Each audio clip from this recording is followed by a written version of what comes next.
সাহরি করার কিছুক্ষণ আগে যখন গার্লফ্রেন্ড বয়ফ্রেন্ড ফোনে কথা বলে তখন পুরুং পুরুং পুরুং পুরুং। হ্যালো জান, কি করো? এই তো জান, আম্মুকে হেল্প করলাম খাওয়া গরম করতে। কি কি খাবা?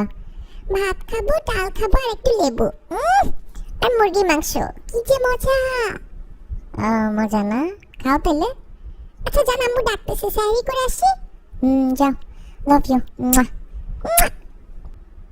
সাহরি করার কিছুক্ষণ পর যখন আবার ফোনে কথা বলে তখন পুরুং পুরুং পুরুং পুরুং।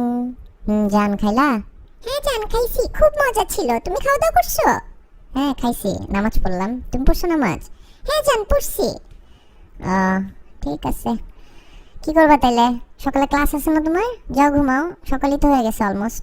হ্যাঁ জান ঘুমাইতে যাচ্ছি। তুমি কি করবা? তুমিও ঘুমায় যাও, তোমার তো কোনো কাজ নেই। হ্যাঁ আমি একটু ফেসবুকে মেসেজ চেক করে ঘুমায় যাচ্ছি, এখনই ঘুমায় যাবো আর 5-10 মিনিটে। আচ্ছা ঠিক আছে জান, রাখি তাহলে। Love you. এইটা কি করলা? কই কি করলাম? এই যে মাত্র এটা কি দিলা? চুমা দিলাম। কেন, তোমার কমন সেন্স নাই? তুমি বুঝো না আমি রোজা রাখছি? রোজা হালকা হয়ে যাবে না আমার? মাথা খাটায় কাজ করতে পারো না তুমি? আরে আজব, একটা চুমাই তো দিলাম। সারাদিনই তো দাও, মন ভরে না? সারাদিন দিয়ে তোমার মন ভরে না কেন? তোমার এত চুমা দিতে হবে কেন ফোনের মধ্যে? ফালতু যত সব, আমার রোজাটাই হালকা করে দিলা। ধুর।